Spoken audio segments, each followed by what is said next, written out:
On y trouve d'abord des glucides, des sucres si vous préférez. Il en existe deux types, les glucides simples et les glucides complexes. On trouve des sucres rapides dans les barres de chocolat, les sodas ou encore les bonbons. Oui, je sais, c'est bon.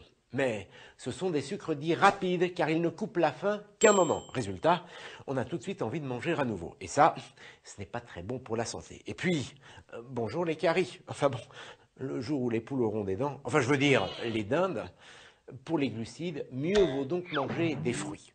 Mais on trouve également des glucides dans les céréales, celles du petit déjeuner ou encore dans les pâtes, le riz. Là, ce sont des sucres lents qui apportent de l'énergie tout au long de la journée. Pour les sportifs, c'est ce qu'il y a de mieux. Continuons notre inspection. Nos aliments sont également constitués de lipides, les graisses si vous préférez. Je ne vous apprends rien, ça fait grossir si on en consomme trop.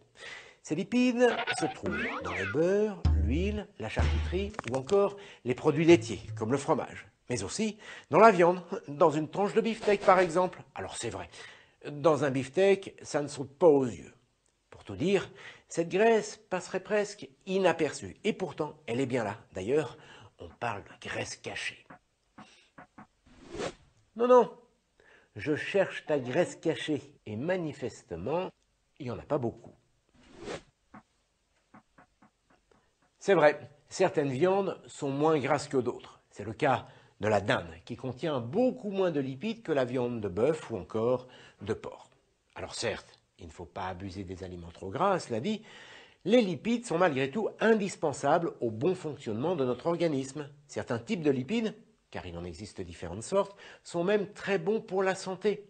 Ce bon gras, si j'ose dire, se retrouve essentiellement dans le poisson et aussi dans la dinde. Bon, je n'insiste pas, sinon elle va finir par prendre la grosse tête. Poursuivons plutôt notre inspection des aliments. Après les glucides et les lipides, il y a les protides, les protéines. Une protéine, c'est une molécule, une brique de matière si vous préférez.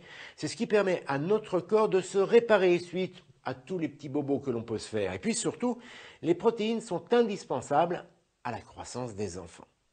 On retrouve ces protéines dans les légumes secs et surtout dans les produits laitiers, les œufs, les poissons et bien sûr dans les viandes, la volaille notamment. Glucides, protides, lipides, voilà de quoi sont constitués tous nos aliments. Et on l'a compris, ce sont ces éléments, on parle de nutriments qui nous servent de carburant et qui permettent à notre corps d'être fort et aux enfants de grandir.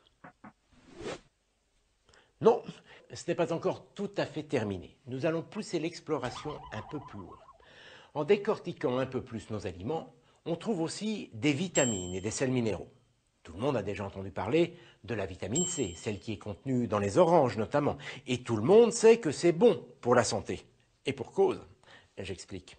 Dans notre corps, il se produit en permanence plein de réactions chimiques. C'est ce qui fait tourner la machine, ce qui fait que notre organisme fonctionne correctement. Eh bien, les vitamines vont justement favoriser ces réactions chimiques. Sans elles, notre belle machine se gripperait, nous serions en moins bonne santé. Alors bien sûr, il n'y a pas que la vitamine C, il y a aussi la vitamine A que l'on trouve dans les carottes ou dans le beurre, la vitamine B que l'on retrouve dans notre dinde, la D dans le poisson notamment, la vitamine E que l'on trouve dans l'huile de tournesol ou dans les noisettes, et encore la vitamine K que l'on trouve en particulier dans les produits laitiers. Eh bien, chacune de ces vitamines va favoriser un type de réaction chimique. Toutes sont donc indispensables. Quant aux sels minéraux, ils ont encore un rôle différent. Le calcium, par exemple, que contient le lait, nous permet d'avoir des os bien solides. Le magnésium qui se retrouve dans les fruits de mer, le chocolat ou dans notre dinde nous permet d'avoir des muscles en pleine forme. Et puis, il y a aussi le fer, le phosphore, etc., etc.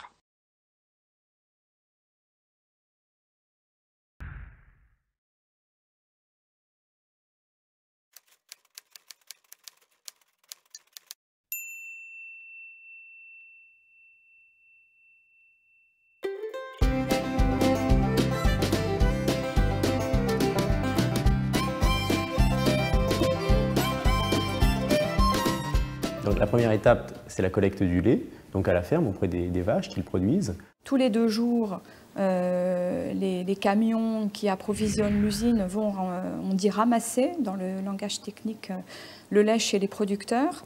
et l'apporte, donc le collecte pour l'apporter à l'usine où il est stocké dans de grands tanks, de grandes citernes. Ensuite, le lait va subir certains traitements qui vont le préparer à la fabrication du yaourt dans de bonnes conditions. On sépare en fait tout de suite la crème du lait, c'est-à-dire quand on reçoit le lait, on sépare la crème du lait, on fait du lait écrémé qui n'a pas du tout de matière grasse, on garde la crème à côté et ensuite on va mélanger ce qu'il faut de crème au lait écrémé pour obtenir le bon taux de matière grasse. Pour le yaourt, la première opération va être une opération de chauffage, on appelle pasteurisation. Pasteurisation, on va chauffer le lait environ à 85-90 degrés, ce qui va permettre d'avoir un lait débarrassé de tout éventuel mauvais microbe, mauvaises bactéries qui pourraient s'y trouver. Le lait va passer dans un refroidisseur qui le refroidit à la température à laquelle on va pouvoir ajouter les ferments. Il y a les étapes propres de la fabrication du yaourt, c'est principalement donc une fermentation lactique. Alors pour le yaourt, c'est quelques heures. Pour le fromage frais, c'est plus long.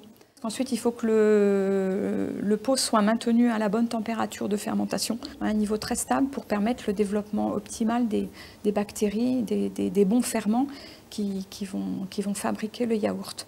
Pour ce qui est du yaourt aux fruits, on mélange en fait les ingrédients, les fruits, voire même d'autres ingrédients comme des céréales, on le mélange après la fermentation.